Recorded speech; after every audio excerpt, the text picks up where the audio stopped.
Like کریں، subscribe کریں اور بیل آئیکن کو دبائیں سب سے پہلے ویڈیو پانے کے لیے۔ ہمارے نبی صلی اللہ علیہ وآلہ وسلم کی شان قرآن یوں بیان کرتا ہے، وَمَا يَنطِقُ عَنِ الْهَوَىٰ إِنْ هُوَ إِلَّا وَحْيٌ يُوحَىٰ،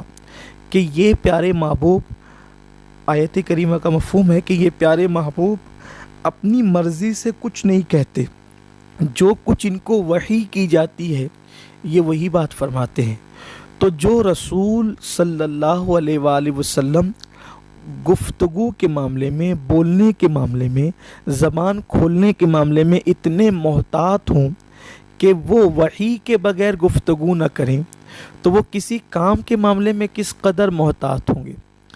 تو پہلی بات تو یہ ہے کہ حضور اکرم نور مجسم صلی اللہ علیہ وآلہ وسلم کا کوئی بھی کام حکمت سے خالی نہیں ہے۔ یہ اہل ایمان کا عقیدہ اور نظریہ ہونا چاہیے کہ حضور اکرم صلی اللہ علیہ وآلہ وسلم نے جو کچھ کیا وہ حکمت کی وجہ سے کیا، اور حضور اکرم صلی اللہ علیہ وآلہ وسلم ظاہر سی بات ہے کیونکہ اللہ نے اپنے حبیب صلی اللہ علیہ وآلہ وسلم کو اتنی عقل عطا کی ہے کہ اتنی عقل اللہ تبارک و تعالیٰ نے کسی کو عطا نہیں فرمائی، بلکہ امام یوسف نبہانی رحمۃ اللہ علیہ جواہر البحار شریف میں لکھتے ہیں کہ پوری کائنات کی عقل حضور اکرم صلی اللہ علیہ وآلہ وسلم کی عقل کے سامنے ایسی ہے جیسے بہت بڑے ریگزار والے میدان کے سامنے ایک ذرہ، یعنی پوری کائنات کی عقل ایک ذرے کے برابر، اور حضور اکرم صلی اللہ علیہ وآلہ وسلم کی عقل شریف پورے ایک میدان کے برابر یہ ہے۔ اب اس ذرے والی عقل میں کون کون ہے؟ بڑے بڑے سائنسداں، بڑے بڑے ریاضی داں، بڑے بڑے اہل علم، بڑے بڑے فلسفی، منطقی، اور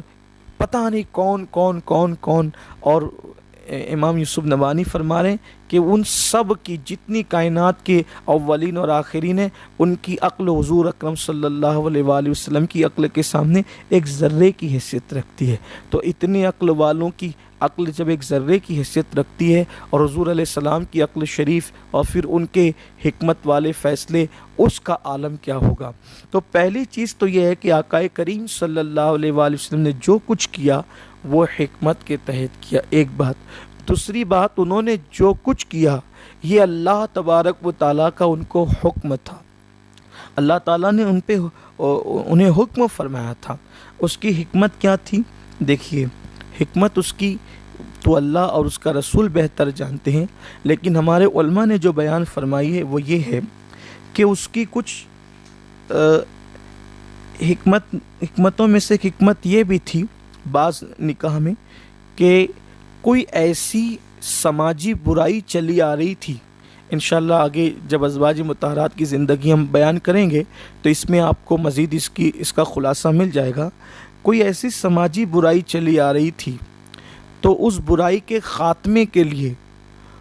کوئی اور شخص اس کا متحمل نہیں ہو سکتا تھا،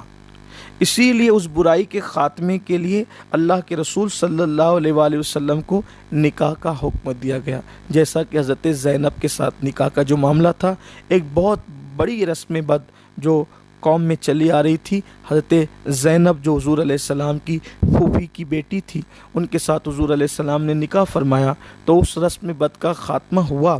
حالانکہ اس پر لوگوں نے ہنگامہ بھی کیا، لیکن قرآن مقدس نے پھر اس کو جو ہے وہ واضح فرمایا، اور نتیجہ یہ ہوا کہ رسم بد کا خاتمہ ہو گیا۔ پھر اسی طرح